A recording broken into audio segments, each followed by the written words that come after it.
নমস্কার, আমি সন্দীপ। কিছু ভুতুড়ে কান্না দিয়ে ভরানো আমার ডায়েরি। ভূতেরও কষ্ট হয়, সেই ডায়েরি থেকেই আজ আপনাদের জন্য বুড়ি পুকুরের রহস্য। এবার আপনাদের কানে ভাসবে আমাদের বিশেষ নিবেদন, বুড়ি পুকুরের রহস্য।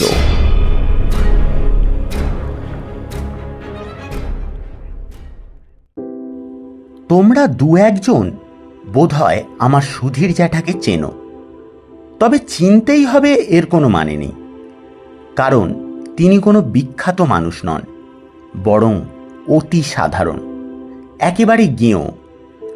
আমি চেনার কথা বলছিলাম কারণ তোমাদের একবার আমি সুধীর জ্যাঠার গল্প শুনিয়েছিলাম, সেই গুপ্তধন খোঁজার গল্প।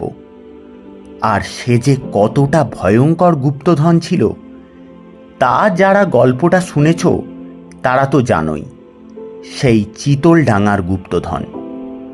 আর যারা জানো না তাদেরকে বলে রাখি, জ্যাঠার সবথেকে বড় নেশা ছিল মাছ ধরার নেশা, আর তার সাথে তামাক আর তাল গাছের রসে বানানো তাড়ির নেশা ছিল। জ্যাঠা বিয়ে থা করেনি, তাই পাড়ার বাচ্চাদের মানে আমাদের সাথে জ্যাঠার খুব ভাব ছিল। সন্ধেবেলা মানে যেদিন জ্যাঠা রাতে মাছ ধরতে বেরোতো না, সেদিন আমরা জ্যাঠাকে গোল করে ঘিরে গল্প শুনতাম। এই রকমই একদিন জ্যাঠাকে গিয়ে ধরলাম।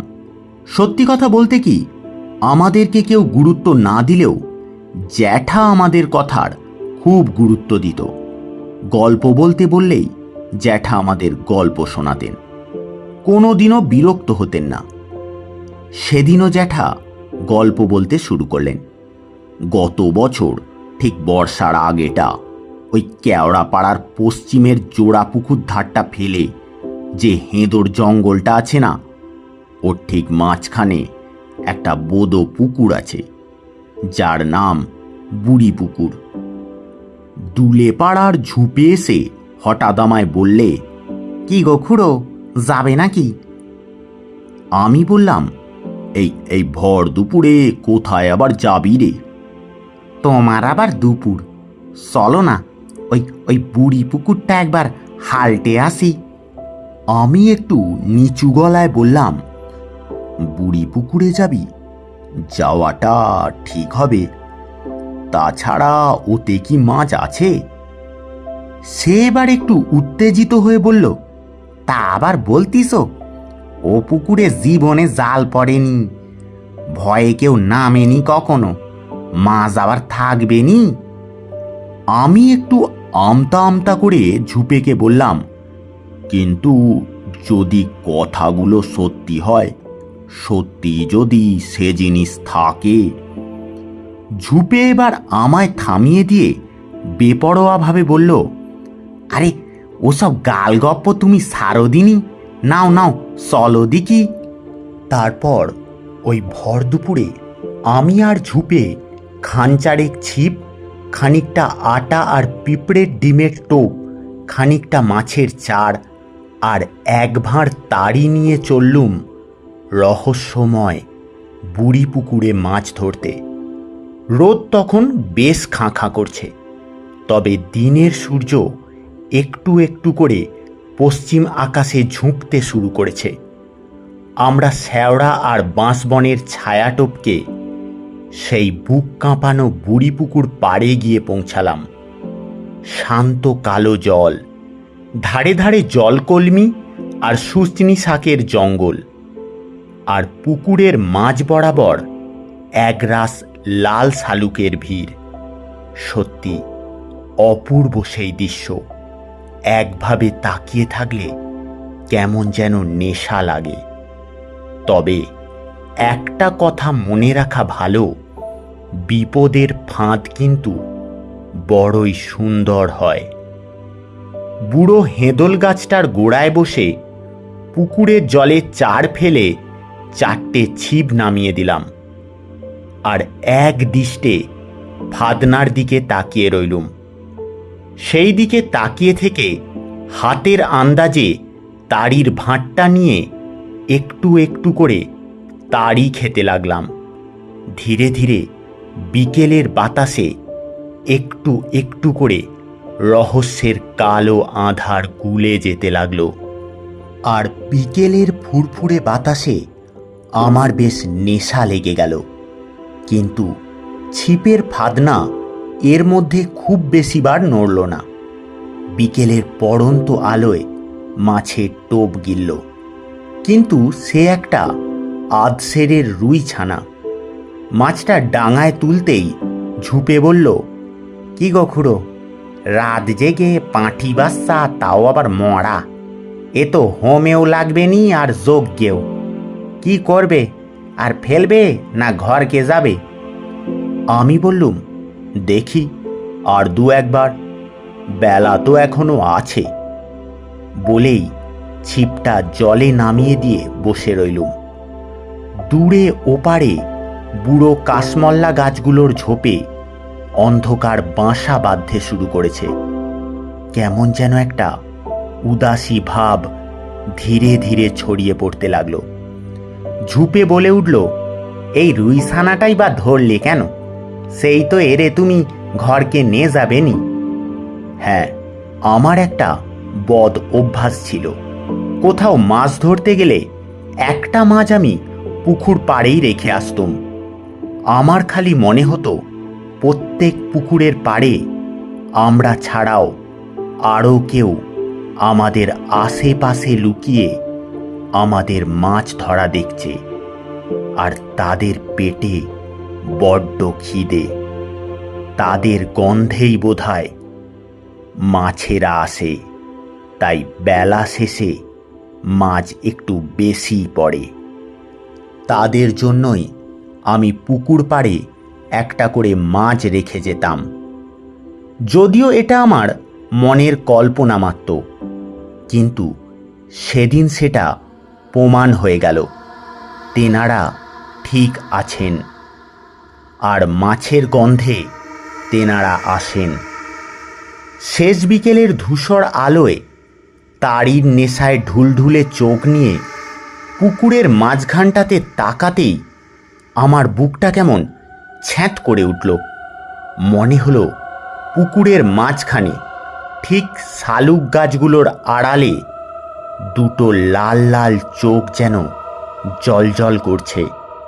ভালো করে তাকাতেই মনে হলো চোখ দুটো যেন পুকুরের কালো জলে টপ করে ডুবে মিলিয়ে গেল। আমার গোটা গায়ে কাঁটা দিয়ে উঠল, আর সাথে সাথে মনে পড়ে গেল দাদু ঠাকমাদের কাছে শোনা একটা কথা। ওই বুড়ি পুকুরে নাকি একটা ভয়ঙ্কর অপদেবতার বাস। সেই নাকি ওই পুকুরের রক্ষাকর্তা। কথাটা মনে পড়তেই আমার সিট দাঁড়াবে একটা ঠান্ডা স্রোত নিচের দিকে নেমে গেল। শরীরটাও কেমন আনচান করে উঠল। আমি ঠিক তখনই ঝুপেকে বলতে যাব যে এবার ছিপটা গোটা, চ বাড়ি যাই। ঠিক সেই সময় ছিপের কাঁটায় একটা মাছ লাগলো। আর লাগবি তো লাগ, মাছটা একেবারে ডোরটাকে টেনে নিয়ে গিয়ে জড়িয়ে ফেলল জলের মধ্যে ডুবে থাকা হেঁদোল গাছের শিকড়ের মধ্যে। ব্যাস, ছিপ আর টেনে তোলা যায় না। বাধ্য হয়ে আমায় নামতেই হলো ওই রহস্যময় বুড়ি পুকুরের জলে। এক কোমর জলে নেমে ছিপটা ছাড়াচ্ছি, তখন কৃষ্ণপক্ষের মরা চাঁদ আকাশে জলজল করছে। হঠাৎ আমার মনে হলো জলের নিচে আমার পা ঘেঁষে কিছু একটা বেরিয়ে গেল। প্রথমে ভাবলাম মাছ বা কচ্ছপ জাতীয় কিছু একটা হবে। তারপরে হঠাৎ কিসে একটা আমার পাটাকে খপ করে ধরে ফেললো, আর আমি কিছু বুঝে ওঠার আগেই আমায় ঘির ঘির করে টেনে নিয়ে চললো পুকুরের মাঝখানে। আমি চিৎকার করে উঠলাম, বাঁচাও বাঁচাও, টেনে নিল আমায়, আমায় বাঁচা ঝুপে। ঝুপে কিছুটা নেমে এসে আমার হাতটা ধরে টানতে শুরু করলো, কিন্তু সে টানের সাথে পেরে ওঠা সম্ভব ছিল না। চারিদিকে জলতোল পার করে উঠেছে। আমার হাতটা ঝুপের হাত থেকে ফসকে গেল। সেই রহস্যময় পুকুরের মধ্যে কে যেন আমায় মৃত্যুর দিকে টেনে নিয়ে চলল। জল মাথা টপকে গেল।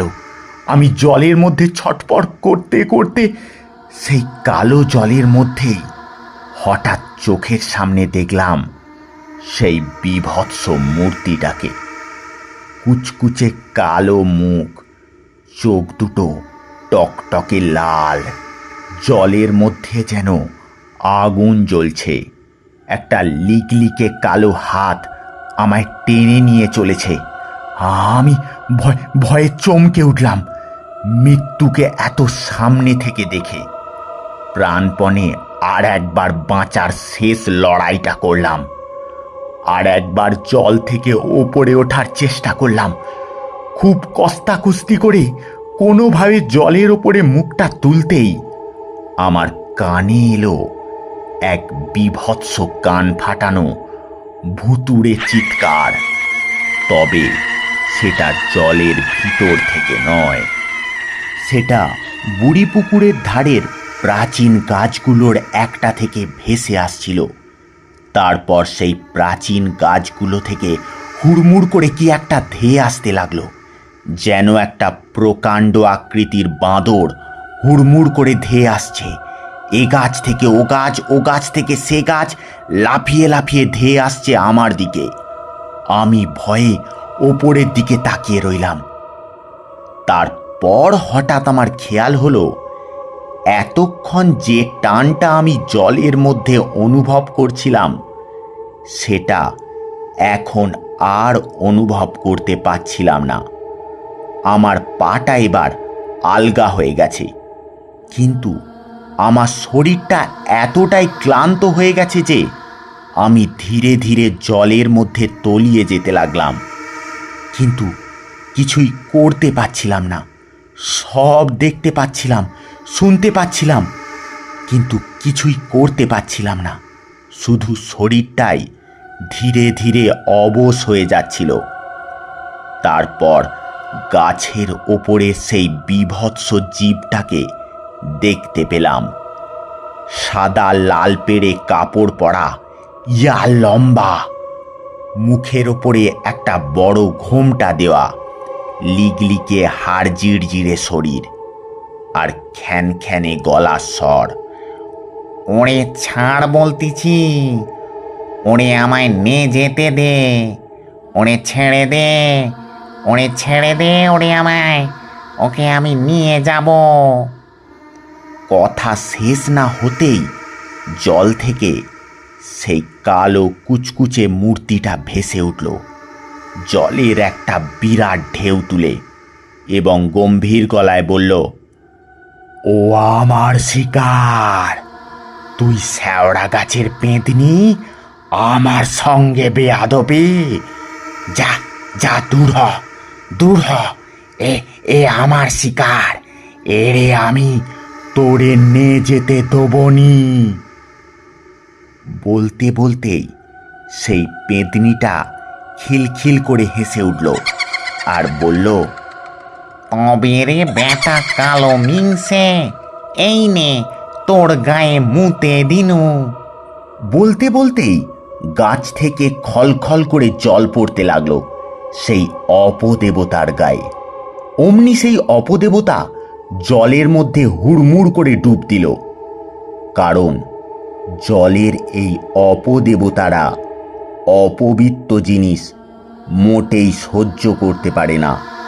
অপদেবতা জলে ডুব দেওয়ার পর গাছের সেই পেঁদনি একটা বিরাট লম্বা হাত বাড়িয়ে আমায় জল থেকে তুলে কোলা পাঁজা করে বুড়ি পুকুরের ধার ধরে আমায় নিয়ে প্রায় ভেসে চলল কেওড়াপাড়া শ্মশানের দিকে।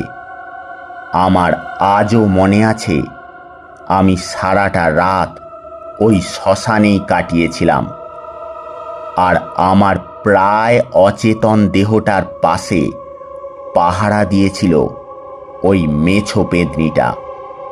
এখনও আমার আবছা আবছা মনে পড়ে, সেই রাতে যখন ঘোরের মধ্যে আমি জল তেষ্টায় ছটপট করছিলাম, তখন সেই পেতনিটাই আমায় শ্মশানে পড়ে থাকা মরার কলসি থেকে জল এনে জল খাইয়েছিল।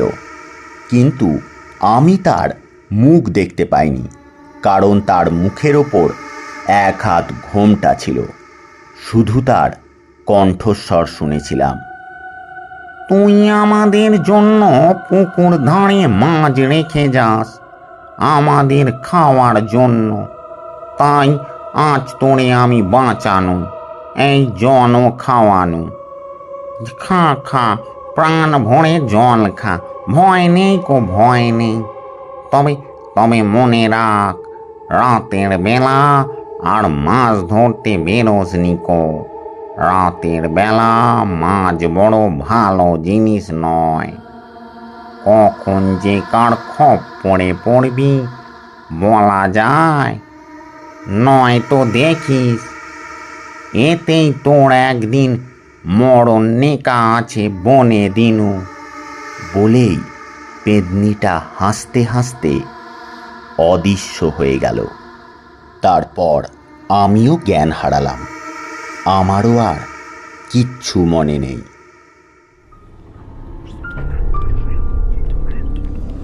এতক্ষণ আপনারা শুনছিলেন বুড়ি পুকুরের রহস্য।